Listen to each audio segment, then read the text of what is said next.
For me, the thing that I always run away from is kind of commoditization products. And what I mean by that is products where it's just a race to the bottom. Now, you could see payment processing as part of that. I know many investors lost on Stripe and Adyen because they viewed the market as that. Yeah. But how do you feel about commoditization products where it simply is a race to the bottom? Listen, I'm with you. And, you know, all things being equal, I'd rather have a product that hits small, medium, and large customers, right? And has a bit of a mid-market or enterprise element that isn't very low end or race to the bottom. But I also think that is a VC-ism. And you're going to lose great deals due to VC-isms. All these VC-isms are truths. And, you know, when I started investing, they harked back to the dot-bomb era when everyone knew things didn't work. I don't know where we're harking back now to, 2016, 2017. There was a famous tweet that David Sachs had before he started investing in craft that all the good ideas in SaaS were done after he sold Yammer, because this was, we were of the same CO class. And it seemed like for a couple years there, it was done. Like all the categories had been built out until maybe 2015. And so my point is this race to the bottom thing, like, is it true? Or is the fact that Stripe's API was so elegant and disruptive and that they could build so much functionality around it that why would you use anything else? Maybe we missed the whole point, and that this is not I do not believe Stripe is a commodity, right?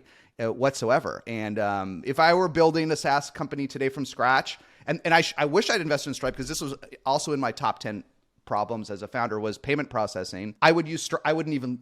If my engineering team wanted to use anything but Stripe, I would really challenge them. I'm like, it's proven, it works, everyone uses it. I'm in. I don't even care what the fees are that much. They might say, hey, look, use something like Pilot that can handle billing and automation too. And I might do that, right? But for the pure API piece, no. So I don't know that this race to the bottom thing, like you might just miss some things. The tough thing is all these VC-isms are accurate, and they'll all lead you to miss deals.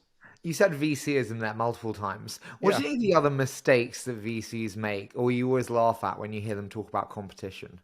I think the one, look, I'll give you a version of it. The one that we all hate, of course, of the old version of is why wouldn't Microsoft or Google or whomever do this, right? Then it became why wouldn't Salesforce do this? Like, you know, I was invested in SalesLoft pre-revenue, right? We sold for $2.5 billion last year.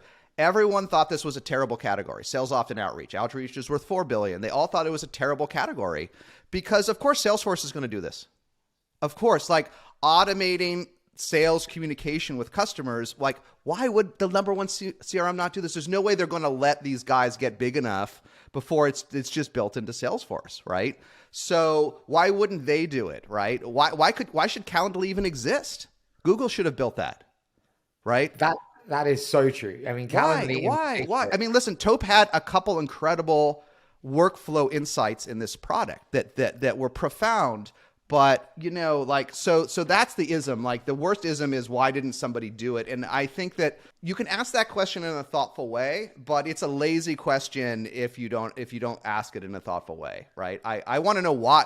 Tell me, why didn't Google build it? Just so I always use the Columbo type approach. Like, I honestly don't know. Like, why do you think Google has not built this into their calendaring function? Ask the question. Why doesn't Salesforce built SalesLoft or Outreach back in the day? It seems so core. Tell me why they haven't built it, right? And the smart founders will actually tell you why they didn't build it.